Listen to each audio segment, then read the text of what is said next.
ค่ะสวัสดีค่ะพี่น้องกะแล้วแต่เจียบเบิดสุขุสุกคนเนาะค่ะพี่น้องเดี๋ยวจะพาพี่น้องเนาะค่ะไปทำบุญเนาะค่ะอยู่วัดหลวงพี่แซมไปสักการะขอพรหลวงปู่สวงเนาะค่ะพี่น้องห่างหายจากการทำคลิปไปสักระยะหนึ่งเนาะค่ะเนื่องด้วยสุขภาพเนาะค่ะพี่น้องตอนนี้กะเสียงก็บ่ค่อยมีดอกเสียงก็บ่ค่อยมาเสียงก็บ่ค่อยมีดอกสิไปก็ไปทีละพอเวลาอยู่นั่นแหละเดี๋ยววันอาทิตย์ที่จะถึงเนาะค่ะพี่น้องจะเดินทางไปเนาะจังหวัดสระแก้วเนาะค่ะพี่น้องตาพระยาค่ะติดเขมรพุ่นละอรัญญประเทศไปทำบุญไกลแน่จักหน่อยเนาะค่ะเพราะว่าได้โชคลาภ3ตัวตรงรัฐบาลงวดเมื่อกี้เนาะค่ะพี่น้องชีวิตข่อยบ่ค่อยยังหลายดอกถึงเลขผู้งวดอยากถือแบบว่า3ตัวตรงเทอละ5,000คูณ5,000จังซี่5,000จังซี่นะพี่น้อง5,000คูณ900นี่ก็บ่ต้องถือก็ได้เด้อรางวัลที่1แม่นบ่ล่ะข้อยก็ว่าไว้สั่นล่ะพี่น้องเอ้ยบุญบารมีจักสิส่ำใดล่ะแต่ข้อยก็อยากถือหลายๆนั่นล่ะสิได้มีเงินทำบุญซาข้อยเติมน้ำมันทำบุญอาทิตย์นึงนี่ก็หลายบาทอยู่เติมอาทิตย์ละ3เทื่อยืนพื้นอาทิตย์ละ3เทื่อเด้ข้อยเติมน้ำมันอันนี้เรื่องจริงที่บางท่านก็ยังไม่รู้แต่ถ้าผู้ใดขับรถยนต์หรือว่าเดินสายทำบุญดีๆน่าสิฮู้เนาะค่ะมื้อหนึงใช้เงินก็บ่ต่ำกว่า 2-3 พันอยู่แล้วค่ะค่าน้ำมันผ่อนรถได้คันนึงค่ะค่าน้ำมันน่ะผ่อนรถได้คันนึงบ่ได้คุยอันนี้เรื่องจริงยิ่งไปไกลคือข้อยแบบสระแก้วเนี่ยอาทิตย์บางหันบ่เห็นบอกว่าไปสระแก้ว2มื้อติดน่ะป่วยเลยข้อย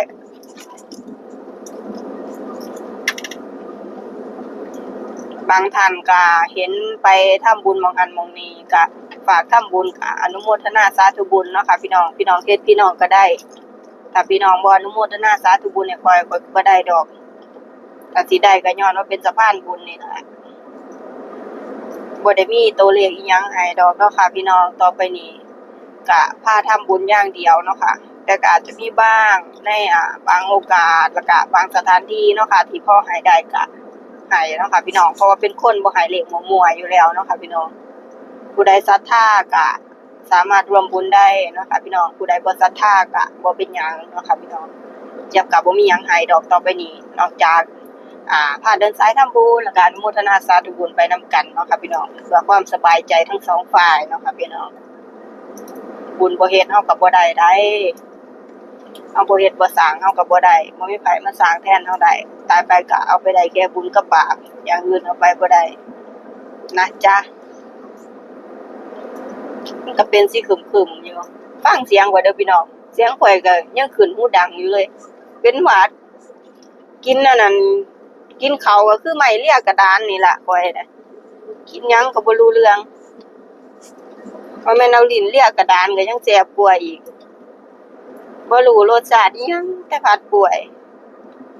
สบายใจได้เด้อค่ะบ่แม่นโควิดแล้วพารถตกหลุมแล้วมึงข้าแต่เว้าเป็นจังไดล่ะเดี๋ยววันอาทิตย์เฮาก็ไปสักการะขอพรเนาะค่ะวัดแม่ย่าซ้อมเนาะค่ะสถานที่ที่ให้โชคลาภ3ตัวเจี๊ยบเนาะค่ะพี่น้องแล้วก็พี่น้องบางท่านก็ได้เนาะค่ะพี่น้องด้วยแบบจังได๋เนี่ยด้วยแรงศรัทธาของเฮาก็ไปไกลปานใดก็ไปพี่น้องค่าใช้จ่ายแพงปานใดก็ไปบอกไว้เลยไปนี่ก็ประมาณ 4-5 โมงแลงอย่างที่เห็นเนาะค่ะพี่น้อง 4-5 โมงแลงก็เดินทางขับรถประมาณ 4-5 ชั่วโมงพุ่นเด้อบ่แม่นของข้อยซ้ำกลับบ้านพุ่นขับรถครึ่งมื้อพุ่น ขออภัยค่ะก็ประมาณนั้นน่ะพี่น้องถ้าบ่ศรัทธาก็คือสิบ่ไปไกลปานนั้นเทวดาสิ่งศักดิ์สิทธิ์เพิ่นเห็นความตั้งใจของลูกหลานเนาะค่ะไปสักการะขอพรเพิ่นก็เลยให้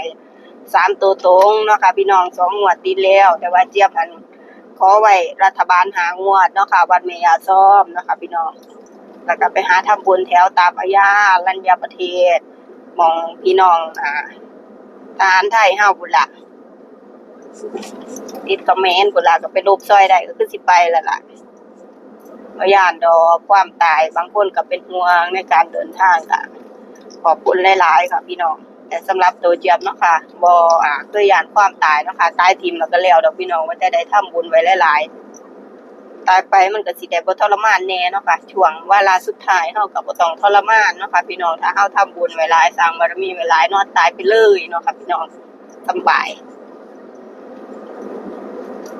ศีลทานภาวนาค่ะเฮ็ดเอาพี่น้อง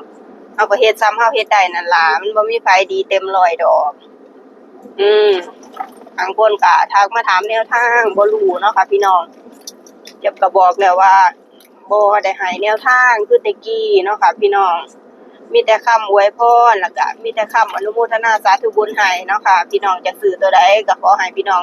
มีโชคมีลาภเนาะค่ะต่อไปนี้ก็พาพี่พาน้องเดินสายทำบุญตามสถานที่ต่างๆเนาะค่ะบ่ได้ให้แนวทางโชคลาภคือปีที่แล้วหรือว่าช่วงปีนี้ก็ให้มีเดือนนี้ล่ะเรื่องคิดได้แน่เนาะค่ะพี่น้องเนื่องโดยสุขภาพถ้าเฮายุ่งกับผู้อื่นหลายเฮาก็สิเป็นนี่ล่ะสภาพอย่างเงี้ยสภาพใกล้ตายอย่างเงี้ยก็ประมาณนั้นล่ะค่ะผู้ใดแบบอยากร่วมบุญก็ร่วมมาผู้ใดศรัทธาก็เฮ็ดผู้ใดศรัทธาก็ให้ตัวเลขผู้ใดบ่ศรัทธาบ่เฮ็ดก็บ่ว่ากันเพราะว่าทุกสิ่งทุกอย่างมันก็สุดแล้วแต่เวรแต่กรรมเนาะค่ะคนเฮาเฮ็ดเวรเฮ็ดกรรมมาบ่เท่ากันเนาะค่ะพี่น้องถ้าผู้ใดอยากถึงเลขง่ายๆค่ะพี่น้องเอาบุญไปแลกเอาก็บอกว่าขอบุญกุศลที่ได้เฮ็ดได้สร้างมาลูกหลานขอแลกเป็นตัวเลขโชคลาภเวลาไปขอตัวเลขโชคลาภขอพรเนาะค่ะพี่น้องขออภัยเด้อพี่น้องก็อยากเสียงคันๆคอไอแหน่จักหน่อยเสียงก็ขึ้นหูดังเบิดแล้วล่ะยามมื้อเช้าก็เฮ็ดภารกิจหน้าที่การงานตกบ่ายมาก็เข้าวัดบ่มีมื้อใดบ่ทำบุญเนาะค่ะเจี๊ยบขาดหยังขาดได้แต่ขาดบุญกุศลนี่ขาดบ่ได้ค่อยเหมือนกินข้าวบ่อิ่มตัวมันเป็นแบบเป็นนิสัยข้อยแล้วว่าต้องเข้าวัดคุมื้อทำบุญคุมื้อยามมื้อแลงก็สวดมนต์บ่ได้เป็นคนดีเต็มร้อยดอกแต่ก็บ่ได้เหี้ยเนาะค่ะพี่น้องคนสบายๆเข้าใจง่ายๆค่ะ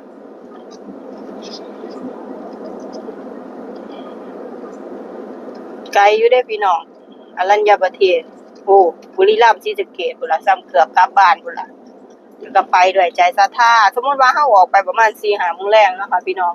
เฮาก็ไปหาโรงแรมรีสอร์ทนอนเนาะค่ะอยู่แถวสระแก้วยามมื้อเช้าก็เตรียมของไหว้ทำบุญตักบาตรตามปกติของข้อยนั่นล่ะเวลาข้อยไหว้ผลหมากรากไม้ข้อยก็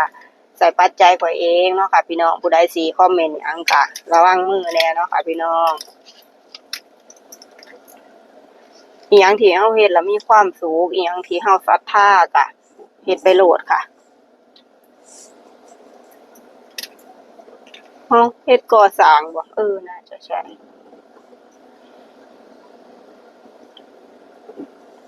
สิ่งใดที่เฮาศรัทธาเฮาก็เฮ็ดไปบ่เดือดร้อนไผเวลาเฮาไหว้เฮาก็บ่ได้ขอแบบขอเงินผู้ใดมาซื้อของไหว้ขอเงินผู้ใดมาจ่ายค่าบวงสรวงค่านางรำเนาะค่ะบวงสรวงแต่ละเทื่อนี่ยืนพื้นอยู่ที่ครึ่งแสนอยู่แล้วค่ะแต่ก็บ่เคยขอเงินไผเนาะค่ะเพราะว่าเฮ็ดด้วยใจที่ศรัทธาบางเทื่อบอกบุญไปพี่น้องผู้ใดเพิ่นศรัทธาเพิ่นก็เฮ็ดนำตัวเลขโชคลาภเลขธูปที่จุดวันงานบวงสรวงก็ให้เพิ่นไปตัวเลขที่หยิบได้วัดแม่ย่าซ่องก็ให้เพิ่นไปเพราะว่าเพิ่นร่วมบุญมาเนาะค่ะสิได้บ่ต้องไปยุ่งกับคนอื่นหลายถ้าข้อยถูกเลขกูงวดนี้ข้อยก็บ่ได้ลำบากดอกค่ะถ้าข้อยลำบากข้อยก็คือสิบ่เดินสายทำบุญคุมื้อค่าใช้จ่ายทุกวันเนาะค่ะก็บ่แม่นน้อยๆเนาะค่ะพี่น้องใจศรัทธาก็เฮ็ดด้วยใจที่ศรัทธาก็วันอาทิตย์เนาะค่ะ FC ผู้ใดว่างอยู่จังหวัดสระแก้วอรัญญประเทศเนาะค่ะวัดแม่ย่าซ้อมวัดถ้ำนาคาวัดเขาเดี๋ยวพี่น้องไปเบิ่งรถก่อนเพราะว่าข้อยว่านํขับรถไปนํข้อยก็ย้านข้อยตุยอยู่เด้นี่ยังบ่ทันอยากตายเนาะค่ะพี่น้องยังอยากสร้างบุญบารมีอยู่บ่ทันอยากตายตอนนี้ก็ประมาณนั้นล่ะพี่น้องเดี๋ยวไปวัดใดแหน่ก็แล้วแต่บุญสัมภาษณ์บางคนก็ถามเจี๊ยบว่าทำบุญหม้องใดแหน่เนาะค่ะเจี๊ยบตอบบ่ได้เนาะค่ะเจี๊ยบอาศัยว่าแล้วแต่บุญสัมพันธ์วัดดวงไปเลยค่ะเพราะวัดใดเป็นตาเขาก็เข้าวัดนั้นทำวัดนั้นเนาะค่ะพี่น้องบ่มีเหตุหยังมื้อแลงตำน้อยก็ให้แตก3ตัวตรงเฮงๆปังๆจะได้มีเงินทำบุญเนาะค่ะที่แรกก็ว่าจะไปอาทิตย์เมื่อกี้แหละข้อยป่วยก่อนแอดมิด ไข้ขึ้นบ่ลงจักเทื่อประมาณนั่นล่ะพี่น้องฟังแต่เสียงนี่ก็ไปแล้วกินข้าวก็ว่า